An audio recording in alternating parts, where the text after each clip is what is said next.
So hello guys, আমি হচ্ছি Som and welcome back to my YouTube channel crazy Som and Facebook page crazy Som blog. So guys, এখন আমরা আছি পিয়াসারাতে বেলার দিকে এসেছিলাম কিছু কাজের জন্য। তো এখন এই যে পিয়াসারায় আছি, এখন বাসের জন্য দাঁড়িয়ে আছি, বাস এখনো আসেনি।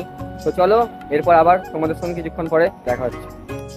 তারপর কিছুক্ষণ অপেক্ষা করার পর দেখতে দেখতে আমাদের বাসও এসে হাজির হলো এবং তাই বেশি দেরি না করে উঠে পড়লাম বাসে। আর বাসেতেও কিছুক্ষণ কাটানোর পর পৌঁছে গেলাম আমরা চাঁপাডাঙ্গা। তারপর আর কি, চাঁপাডাঙ্গা থেকে কাবলে পর্যন্ত গোটা রাস্তার চারিদিকের পরিবেশটা উপভোগ করতে করতে আমরা ফাইনালি পৌঁছে গেলাম কাবলে। আর কাবলেতে আসার পরেই সোজা চলে গেছিলাম নন্দী স্টুডিও এবং রকমারি ভান্ডারে, বিকজ এইখানেই আমাদের সেই ফটো ফ্রেমের অর্ডারটা দেওয়া ছিল। তারপর কিছুক্ষণ ওয়েট করার পর আমাদের হাতেও চলে এলো সেই ফটো ফ্রেমটা। তারপর আমাদের রাস্তার দিকে তাকিয়ে দেখি আমাদের বাড়ি যাওয়ার বাস দাঁড়িয়ে আছে। তাই চলো বেশি দেরি না করে বাসটা ধরি এবং একবারে বাড়ি যাওয়ার পর তোমাদের সঙ্গে আবার দেখা করছি। তারপর বাড়ি আসার পর আমিও বলছিলাম একটি ফ্রেম রেডি করার জন্য, বিকজ আমারও একটা ফ্রেম রেডি করার অর্ডার ছিল। তাই বেশি দেরি না করে সেই ফ্রেমটাকে আমিও রেডি করছিলাম খুব মনোযোগ সহকারে, যদিও ভিডিওর মধ্যে স্পিড করে দিয়েছি।